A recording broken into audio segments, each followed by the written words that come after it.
Olá, leitores! Tudo bem com vocês? Eu espero que sim, porque hoje eu vim contar sobre as melhores leituras que eu fiz nesse primeiro trimestre.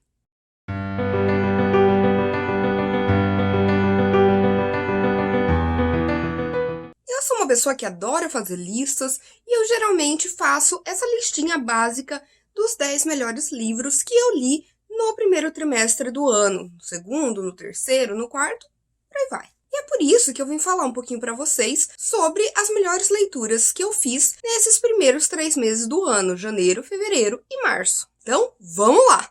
E em 10º lugar ficou o primeiro volume de Parasite, Hóspede ou Invasor, do Hitoshi Yawaki. Parasite é um mangá muito interessante que conta a história do Shinichi, que durante uma invasão alienígena ele acaba sendo uma das vítimas desses extraterrestres e um deles sobe pelo braço do Shinichi, não chega até o cérebro, então ele não consegue amadurecer e tomar o corpo do Shinichi e por conta disso ele toma o lugar da sua mão. E é assim que o Shinichi e o Midi, que é essa criatura, vão tentar coexistir de alguma forma, enfrentando muitos perigos, salvando vidas e, é claro, modificando a vida desse adolescente para sempre. Ele é um mangá extremamente divertido, que consegue balancear isso muito bem com momentos trágicos, tem personagens carismáticos, você fica intrigado para saber o que vai acontecer com eles. E a partir do momento que eu li esse primeiro volume, eu quis ler o resto, estou tentando ler todos os volumes este ano ainda, e com certeza ele tá nesse top 10. E em 9º lugar ficou The Wicked and the Divine, The Faust Act. Essa história em quadrinhos, criada pelo Kieron Gillen e ilustrada pelo Jamie McKelvey, foi uma das primeiras leituras que eu fiz esse ano e eu já me diverti horrores. Aqui a gente vai ter um panteão de deuses que vai encarnar nos seres humanos a cada 90 anos. E quando uma dessas entidades, a Lucy, se mete num problemão, cabe a Laura, que é uma adolescente completamente normal, tentar ajudá-la de todas as formas possíveis. Esse primeiro volume de The Wicked and the Divine me surpreendeu bastante. Primeiro porque as ilustrações são de cair o queixo. O artista tem traços leves e maravilhosos e ao mesmo tempo utiliza cores lindíssimas, que conseguem destacar o tempo inteiro tudo o que está acontecendo nessa história. E a trama por si só é extremamente interessante e cheia de representatividade. A verdade é que eu já sabia que essa história ia acabar entrando nos melhores do trimestre, logo quando eu abri a primeira página e na epígrafe tinha um trecho do clássico Dr. Faustus e logo em seguida um trecho de uma música do Venga Boys. Saudade dos anos 90.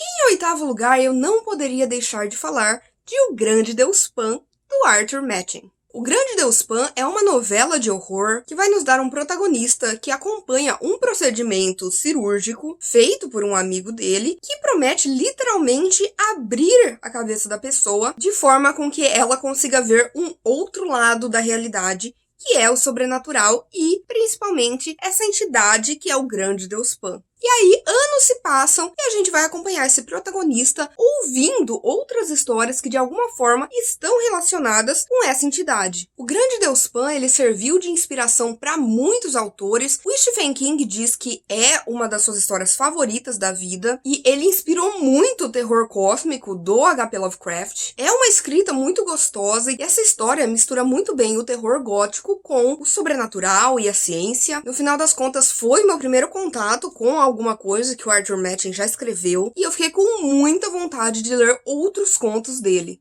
Os próximos lugares dessa lista são um pouco repetitivos, mas eu vou explicar por quê. Em 7º lugar, empatados, eu coloquei o primeiro e o segundo volume de Fruits Basket, da Natsuki Takaya. Como vocês já devem saber, eu tô fazendo esse projeto esse ano de ler toda a saga de Fruits Basket, que foi uma história que me marcou muito quando eu era mais nova, que me fez ter vontade de ler mangás, e é claro que não é à toa. E eu quis falar um pouquinho desses 2 volumes, e eu coloquei eles na mesma posição, exatamente porque eles vão servir como uma introdução a essa trama. E aqui a gente tem a Toru Honda, que é uma garota órfã, mas extremamente otimista, e que vive sozinha numa tenda no meio de uma floresta. Até que um dia ela vai ser surpreendida quando o garoto mais bonito da escola, o Yuki, aparece aparece ali com um parente mais velho, que é o Shiguri, e eles descobrem esse segredo da Toru. E aí eles falam, olha, por que você não vem morar com a gente e em troca você ajuda na casa e esse tipo de coisa? A Toru vai topar, mas o que ela não sabe é que eles também têm um segredo. Eles são integrantes da família Soma, que é vítima de uma maldição do horóscopo chinês. Assim, sempre que uma dessas pessoas é abraçada por alguém do gênero oposto, ela se transforma num certo animal do zodíaco. O Yuki é o rato, o Shiguri é o cão, depois a gente vai conhecer o Kyo, que é aí um garoto rebelde e que representa o gato, que acabou ficando de fora do zodíaco. Mas, no geral, essa história ela é muito nostálgica pra mim. E apesar de eu saber que existe alguns probleminhas nesses primeiros volumes, em que a mangaka ainda tá tentando encontrar a voz dela e a maneira como ela quer contar essa história, esses são mangás muito gostosos, leves, que apesar de tratarem de temas mais pesados, eles conseguem utilizar uma forma mais tranquila de falar sobre aquilo. No geral, que delícia que foi começar o ano revisitando a história de Fruits Basket.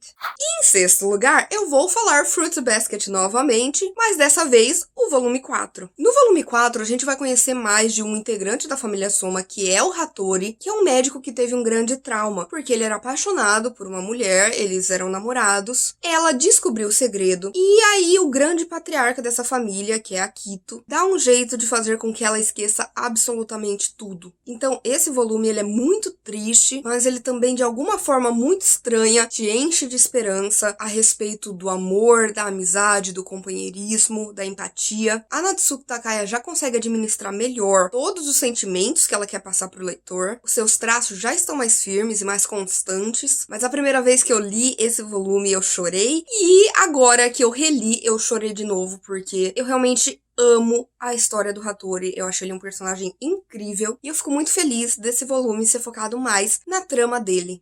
E eu disse que eu ia me repetir, e em quinto lugar tem Fruits Basket volume 6. Eu não me lembrava do volume 6, mas além de ele introduzir um novo personagem, que é o Hatsuharu, que ele é bem diferente dos outros integrantes da família, e exatamente por isso ele é ainda mais complexo, nós também encontraremos mais da história do Momiji, que também faz parte da família Soma, e que é esse garotinho que nasceu fazendo parte também dessa maldição, e que quando a mãe dele descobre, ela enlouquece completamente, e por conta disso, eles fazem ela se esquecer que ele existe. E isso é muito triste, é um grande contraste com um personagem que é super alegre, espontâneo e que tem essa jornada tão difícil. Mas eu posso dizer que até o momento, esse é o meu volume favorito de Fruits Basket, porque eu acho que a mangaka arrasou aqui.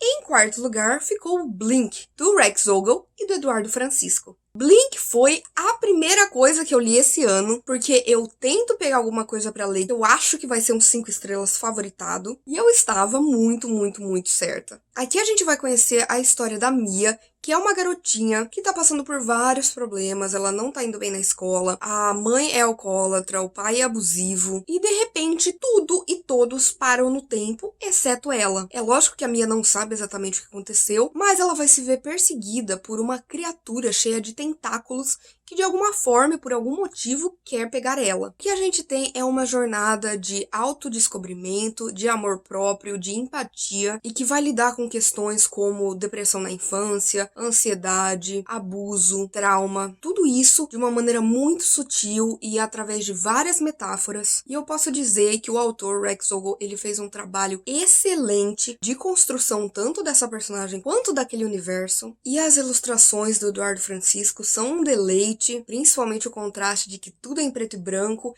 exceto ela, porque ela é a única coisa que continua vivendo normalmente. Sério, gente, se vocês puderem, leiam essa história. Essa graphic novel está disponível gratuitamente no aplicativo Tapas. E olha, vale muito a pena. Começou o meu ano de forma devastadora e perfeita.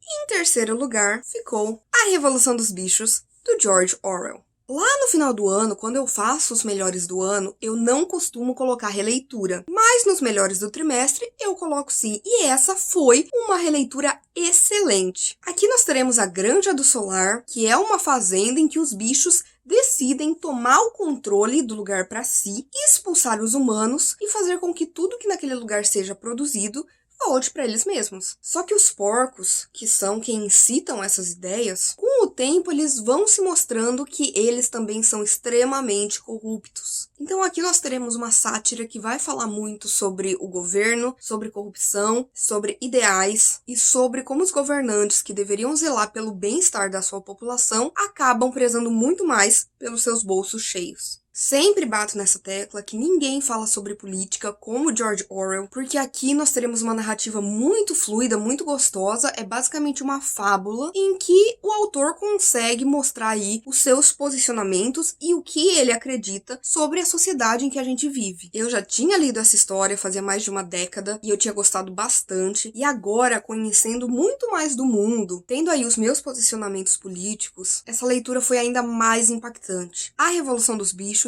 é uma distopia super curtinha e que todo mundo precisa ler.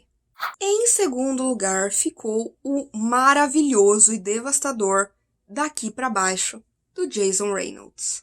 Daqui pra Baixo ele é um livro em formato de poema que conta a história desse garoto que o irmão mais velho dele foi morto em uma luta de gangues e que agora ele tem que fazer justiça e, por sua vez, matar o líder dessa gangue rival. O que acontece, no entanto, é que quando ele entra no elevador, onde toda essa história vai se passar em poucos minutos, do andar dele até o térreo, ele vai ser visitado por fantasmas que vão tentar explicar para ele o tempo inteiro que violência gera mais violência. O nosso protagonista ainda é muito jovem, é um rapaz negro, periférico, que já viveu muitos traumas na vida dele. E que tem apenas esse período da viagem de elevador para decidir o que ele vai fazer e que caminho ele vai tomar. Esse é um livro mega curtinho de ler, você lê de uma vez, e ele vai levantar muitas reflexões sobre a nossa sociedade, o racismo, a brutalidade, e principalmente falar sobre a necessidade de quebrar esse ciclo de violência. Gente, esse livro, ele acabou comigo, eu terminei ele chorando. A última frase é tão impactante que quando eu terminei eu fiquei olhando pro nada e só pensando naquilo e reverberando aquela última frase. É um dos melhores finais que eu já li e esse é um livro extremamente necessário. Agora, em primeiríssimo lugar, só poderia ser esse livro, que é A Sombra do Vento, do Carlos Ruiz Zafón. A Sombra do Vento vai nos contar a história do Daniel Semperi, que é esse garotinho, e o pai dele leva ele para um lugar completamente desconhecido, chamado de Cemitério dos Livros Esquecidos, onde ficam muitos livros abandonados ou raros ou qualquer coisa assim. O Daniel vai ter a chance de pegar algum daqueles livros e ele escolhe um chamado A Sombra do Vento, do autor Julián Carax. Ele lê o livro, ele se apaixona e ele quer ler mais coisas desse mesmo autor. E é aí que ele descobre que esse autor faleceu já há algum tempo e que é basicamente impossível encontrar outros livros dele porque tem alguém comprando esses livros e queimando. O que a gente vai acompanhar é a jornada aí de vários anos da vida do Daniel, crescendo, se desapontando, se apaixonando, aprendendo mais sobre a vida, sempre investigando mais da vida do Julián Carax. É engraçado porque eu creio que a história desse livro em si, ela não é perfeita, maravilhosa, ela pode ser até muito simples, mas é fácil perceber que o que a gente encontra aqui não é algo focado na trama, mas sim na maneira de contar essa história. O Carlos Ruiz Zafón é extremamente poético, ele tem uma narrativa muito única e muito bonita, que vai traçar paralelos o tempo inteiro da vida do Daniel e da vida do Julián. Aliás, esse é um livro que ele possui todos os gêneros mais distintos dentro dele. Então você vai ter um drama, você vai ter romance, você vai ter terror, você vai ter suspense, você vai ter comédia. E eu quis ler esse livro porque eu conheço muitas pessoas que são completamente apaixonadas pela escrita do Carlos Ruiz Zafón e agora eu finalmente entendo o porquê. Ele tem um dom muito único de contar as suas histórias e esse é um livro que quando você lê, ele vai ficar na sua cabeça por muito tempo, como deveria ser. E é isso, gente. Essa foi a minha listinha de 10/11 leituras que tomaram aí todo o espaço do meu coração nesse primeiro trimestre de 2021. E eu espero que vocês tenham gostado do vídeo. Não se esqueçam de me seguir nas minhas outras redes sociais pra gente conversar mais sobre literatura. Aproveita e curta esse vídeo, compartilhe, comente, se inscreva no canal, porque isso me ajuda muito a continuar com esse trabalho de falar sobre literatura na internet. E não se esqueça que toda sexta-feira tem vídeo novo por aqui.